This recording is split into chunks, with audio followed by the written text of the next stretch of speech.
Medina की एक ठंडी और सुनसान रात थी। घर के अंदर अंधेरा था, न चूल्हा जला था, न खाने की कोई महक।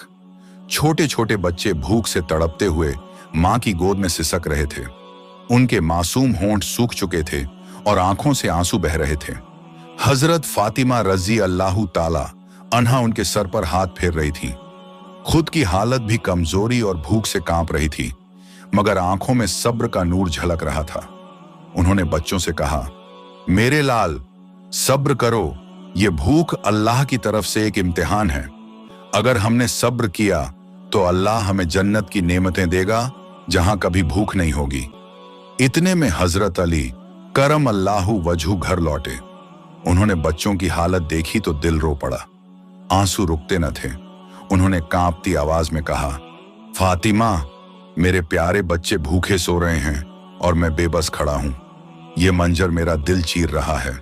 फातिमा ने आंसू पोंछे मगर चेहरे पर मुस्कुराहट लाई और कहा, अली, दुनिया की भूख हमें रुला सकती है, लेकिन जन्नत की नेमतें हमें हमेशा हंसाएंगी।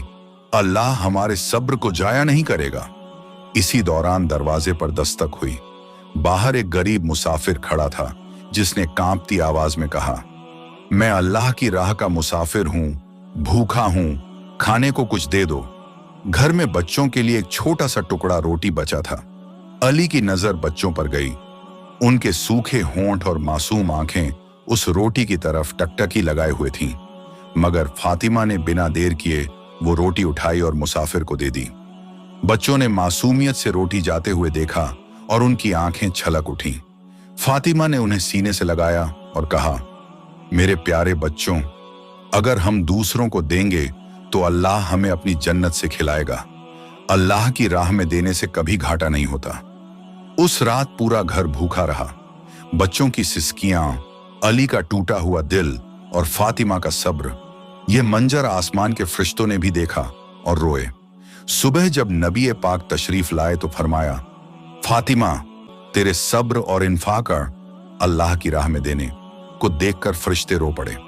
जिब्रील अमीन अभी अभी जन्नत से तेरे लिए सलाम और खुशखबरी लाए हैं कि अल्लाह ने तेरे लिए जन्नत में सोने के महल और ऐसी नेमतें तैयार कर दी हैं जो न किसी आंख ने देखी न किसी कान ने सुनी।